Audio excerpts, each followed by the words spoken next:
Hello student, आज अपन चर्चा करेंगे बहुत ही अच्छे प्रश्नों के ऊपर। और आज अपन बात करेंगे यहाँ पर चैप्टर नंबर 3। जो हमारा चैप्टर नंबर 3 है, उस चैप्टर नंबर 3 के क्वेश्चन और आंसर अपन करेंगे। तो देखिए, आप पहला क्वेश्चन आपके सामने है, आपकी स्क्रीन पर दिखाई दे रहा होगा। पहला क्वेश्चन, क्वेश्चन नंबर 1। देखिए, पहला प्रश्न है आपके सामने। देखिए, पहला प्रश्न ये है कि निम्न में से कौन सी जन्म नियंत्रण उपाय स्त्री और पुरुष दोनों के लिए है? तो मुखिया गोली, कॉपर्टी, कॉन्डोम और डायफ्राम। तो पहला प्रश्न था, तो इसके लिए सही उत्तर हो जाएगा कॉन्डोम। नेक्स्ट बात करते हैं, निम्न में से कौन सी एक जन्म नियंत्रण विधि है? तो कौन सी जन्म नियंत्रण विधि है उसके बारे में बात करते हैं। तो IVF ET, या GIFT गिफ्ट, या ICSI, या IUD। तो इस प्रश्न पे अपन एक और डिस्कस कर लेते हैं कि ये जो यहाँ पर जो भी नाम आपके सामने दिए जा रहे हैं, उनकी फुल फॉर्म क्या हो सकती है ना? जो भी यहाँ पर दिए जा रहे हैं, इन सबकी फुल फॉर्म क्या होगी, उनकी फुल फॉर्म के ऊपर भी अपन यहाँ पर चर्चा कर लेते हैं। ठीक है, तो यहाँ पर इनके बारे में अपन चर्चा करेंगे। ठीक है, एक ही IVF होती है, ठीक है, एक GIFT होती है गिफ्ट, और ICSI होती है। इन सब के बारे में अपन को यहाँ पर चर्चा कर सकते हैं। ठीक है, यहाँ पर अपन बात करें तो ये होती है गिफ्ट। गिफ्ट के बारे में अच्छा सा प्रश्न अपन से पूछा जाता है। नेक्स्ट ICSI, इसके बारे में पूछते हैं, इंट्रासाइटोप्लाज्मिक स्पर्म इंजेक्शन, अंतःकोशिकीय शुक्राणु अंतःक्षेपण। ये दूसरा क्वेश्चन है, और इस दूसरे क्वेश्चन में अपना सही उत्तर हो जाएगा, यहाँ पर दूसरे क्वेश्चन का सही उत्तर हो जाएगा डी। दूसरे क्वेश्चन का सही उत्तर हो जाएगा अपने पास में DIUD। ठीक है, कुछ इस तरीके से अपन इसको करेंगे।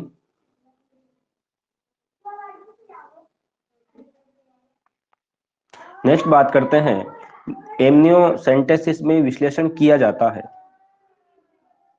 उल्ब तरल का, या उल्ब का, या भ्रूणीय रक्त का, या देह द्रव्य का।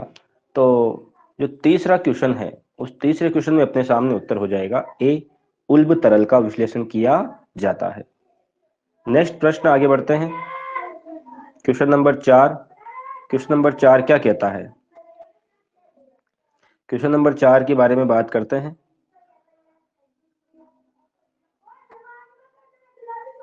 इनको हटा देते हैं पहले, जो भी दिख रहा है सामने।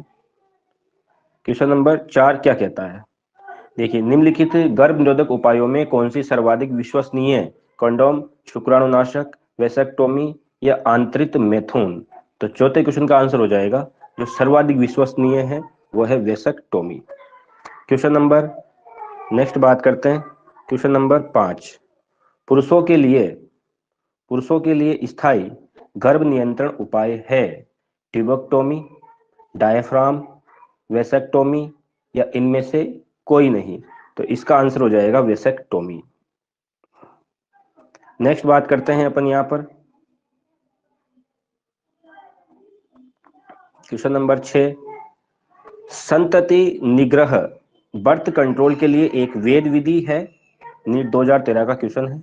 उपयुक्त औषधि द्वारा गर्भपात करवा लेना, या फिर आतर चक्र के 10वें दिन से लेकर 17वें दिन तक मैथुन से बचना, प्रातः काल मैथुन करना, या फिर मैथुन के दौरान कालपूर्व स्खलन करना। तो छठे क्वेश्चन का आंसर हो जाएगा आपके बी। तो एक संतति या बर्थ कंट्रोल के लिए एक वेद विधि के बारे में बात कर रहे हैं, तो ये हो जाएगी आपके आर्त चक्र के 10वें दिन से लेकर के 17वें दिन तक मैथुन से बचना। ठीक है, इस दौरान क्या होता है कि आपको पता है कि जो मेंस्ट्रुअल साइकिल होता है वो 28 दिन का होता है। 28 दिन में जो 12वें दिन से लेकर के जो 17वें दिन या 15 दिन तक क्या होता है, यहाँ पर अंडे का अंडोत्सर्ग होता है। 12 से लेकर 14 दिन के बीच में एक अंडोत्सर्ग की प्रक्रिया होती है, और उस अंडोत्सर्ग की प्रक्रिया के दौरान ही अपन को ये बात सामने आती है। तो 10 से 17 दिन के बीच में अगर मिथुन से बचा जाए तो ये एक संतति निग्रह या बर्थ कंट्रोल के लिए एक वेद विधि मानी जाती है। नेक्स्ट बात करते हैं अगली बात करते हैं कृत्रिम वीर्य सेचन से आपका क्या तात्पर्य है। भाई कृत्रिम वीर्य सेचन से आपका क्या तात्पर्य है, इसके बारे में अपन बात करते हैं। ठीक है, कृत्रिम वीर्य सेचन से आपका क्या तात्पर्य है। तो प्रश्न आपके सामने है, देखिए। तो प्रश्न पहले पढ़ लेते हैं। किसी स्वस्थ दाता के शुक्राणुओं को ऐसी परख नली में स्थानांतरित कर देना जिसमें अंडाणु मौजूद हो, या ये आंसर है। पति के शुक्राणुओं को ऐसी परख नली में स्थानांतरित कर देना जिसमें अंडाणु मौजूद हो, या स्वस्थ दाता के शुक्राणु को कृत्रिम तरीके से सीधे योनि के अंदर डाल देना, या फिर स्वस्थ दाता के शुक्राणुओं को सीधे ही अंडाशय के अंदर डाल देना। क्या ऐसा होता है क्या? तो इस तरह से अपने सामने ये क्वेश्चन है, इसका आंसर अपन को देना है। तो 7वां जो क्वेश्चन है उसका आंसर हो जाएगा आपके सामने, बिल्कुल सीधा सिंपल सी आंसर हो जाएगा कि स्वस्थ दाता जो होता है, पुरुष होता है, उसके शुक्राणुओं को कृत्रिम तरीके से सीधे योनि के अंदर डाल देना, ये होता है कृत्रिम वीर्य सेचन। ठीक है, नेक्स्ट क्वेश्चन पे आगे बढ़ते हैं। नेक्स्ट प्रश्न है 7वां प्रश्न क्या कहता है, देखो। निम्नलिखित में से किस समूह में यौन संचारित रोग सम्मिलित है। तो यौन संचारित रोगों के बारे में बात कर रहा है। कौन सा समूह ऐसा है जो रोग संचारित है, यौन संचारित है? एड्स है क्या? हाँ, तो एड्स के बारे में भी अपन बात कर लेते हैं कि एड्स भी यौन संचारित रोग है। सिपिलिस भी है या नहीं है? HIV भी है, मलेरिया नहीं है यौन संचारित रोग। ट्राइकोमोनासिस ये भी यौन संचारित रोग है। गोनोरिया भी यौन संचारित रोग है। हेपेटाइटिस बी, क्लेमाइडाइसिस ये भी नहीं है। तो जो 8वें नंबर पे अगर बात करते हैं, इसका सही उत्तर हो जाएगा अपने यहाँ पर। हाँ, हेपेटाइटिस बी भी यौन संचारित रोग है, क्लेमाइडाइसिस भी है, हेपेटाइटिस बी या एड्स तो है, हीमोफीलिया नहीं है यौन संचारित रोग। तो ये इसमें ये भी गलत हो गया, ये भी गलत हो गया, तो सही उत्तर हो जाएगा हमारे सामने सी। नेक्स्ट बात करते हैं, अगला प्रश्न है। अगले प्रश्न की अपन बात करते हैं। यहाँ पर आपके सामने एक डायग्राम आपको शो हो रहा होगा, देखिए। नीचे दिए गए चित्र में विशिष्टता क्या दर्शाया गया है। एक चित्र आपके सामने दिखाई दे रहा है, इस चित्र में विशिष्टता आपको क्या दर्शाया। थोड़ा छोटा मैं इसको कर लेता हूँ ताकि अच्छे से आपको समझ में आएगा। चलो अब बात करते हैं, इस प्रश्न के लिए बात करते हैं कि सीबीएसई पीएमटी 2012 में पूछा गया था। क्या दर्शाया गया, आपको क्या लग रहा है, इसमें क्या किया जा रहा है? इसमें अंडाशय के कैंसर का इलाज किया जा रहा है क्या? इसमें गर्भाशय के कैंसर का इलाज किया जा रहा है क्या? इसमें ट्यूबेक्टोमी अर्थात नसबंदी की जा रही है, वेसेक्टोमी अर्थात पुरुष नसबंदी की जा रही है। तो क्या किया जा रहा है, खास चित्र क्या इस चित्र में क्या किया जा रहा है? तो अपना सही उत्तर हो जाएगा यहाँ पर कि इसमें फैलोपियन ट्यूब को काटा जा रहा है, इसलिए ये प्रोसेस हो जाएगी ट्यूबेक्टोमी की। ठीक है, क्या हो जाएगी? ट्यूबेक्टोमी की। नेक्स्ट अपन अगले क्वेश्चन की तरफ बढ़ते हैं। क्वेश्चन नंबर 10वां, थोड़ा बड़ा कर लेता हूं ताकि आपको अच्छे से नजर आएगा। चिकित्सीय सगर्भता समापन MTP को कितने सप्ताह की गर्भावस्था तक सुरक्षित माना जाता है? MTP medical termination of pregnancy, अर्थात गोली दवाई के द्वारा गर्भावस्था को खत्म कर देना, MTP। तो ये प्रश्न है आपके अच्छा सा, 6 सप्ताह, 12 सप्ताह, 18 सप्ताह, 8 सप्ताह। तो क्वेश्चन नंबर 10 का आंसर हो जाएगा आपके यहाँ पर बी, 12 सप्ताह। 12 सप्ताह का मतलब 3 महीने, 24 दिन 3 महीने।